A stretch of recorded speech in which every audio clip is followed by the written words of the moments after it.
Welcome to SS TV5 ప్రేక్షకులకు నమస్కారం. కవితకు కేసీఆర్ ఆహ్వానం.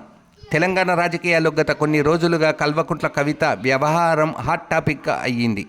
భారత రాష్ట్ర సమితి అధికారం కోల్పోయిన తర్వాత చోటు చేసుకున్న పరిణామాలు ఆ పార్టీ అధినేత కేసీఆర్ను మరింత ఇబ్బంది పెడుతున్నాయి.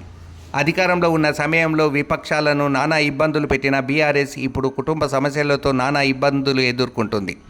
కవితను శాంతింపచేయాలని కేసీఆర్ ఎన్నిసార్లు ప్రయత్నాలు చేసినా సరే లాభం లేకుండా పోయింది. నేరుగా మాజీ మంత్రి హరీష్ రావును లక్ష్యంగా చేసుకొని కవిత విమర్శలు చేశారు. దీనితో కవితను కేసీఆర్ సస్పెండ్ చేయాల్సిన పరిస్థితి ఏర్పడింది. ఇక ఇప్పుడు కవిత జూబ్లీ హిల్స్ ఎన్నికల్లో పోటీ చేసి అవకాశం ఉందంటూ కూడా ప్రచారం జరుగుతుంది. ఈ నేపథ్యంలో భారత రాష్ట్ర సమితి అప్రమత్తమైంది. కవిత పోటీ చేస్తే ఖచ్చితంగా తమ పార్టీ ఓట్లు చీలుతాయి అనే భావనలో ఆ పార్టీ అధిష్టానం ఉంది. తెలంగాణ జాగృతి నుంచి కవిత మాజీ ఎమ్మెల్సీ అలీఖాన్ను పోటీలో నిలబెట్టే అవకాశం ఉందంటూ వార్తలు వస్తున్నాయి. దీనితో మాజీ సీఎం కేసీఆర్ కవితను ఎర్రవల్లి ఫామ్ హౌస్కు పిలిపించినట్లు సమాచారం. ఆమెతో చర్చలు జరపాలని పార్టీ అధిష్టానం నిర్ణయం తీసుకుంది.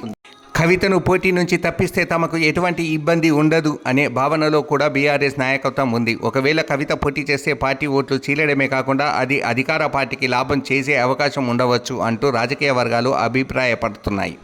ప్రభుత్వ వ్యతిరేక ఓటు కవితకు ఉండటం సంగతి పక్కన పెడితే బీఆర్ఎస్ ఓట్లు మాత్రం కవితకు కొంత పడే అవకాశాలు జూబ్లీహిల్స్లో ఉన్నాయి.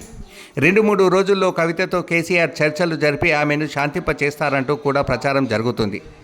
కవితతో కేటీఆర్ మాట్లాడే ప్రయత్నం చేసినా లాభం లేకుండా పోయిందని, అందుకే కేసీఆర్ నేరుగా రంగంలోకి దిగారు అంటున్నాయి ఆ పార్టీ వర్గాలు. ఇక బీహార్ అసెంబ్లీ ఎన్నికలతో పాటుగా ఉప ఎన్నికలు జరిగే అవకాశం కనబడుతుంది. నవంబర్ లేదా డిసెంబర్లో ఎన్నికలను నిర్వహించనుంది కేంద్ర ఎన్నికల సంఘం.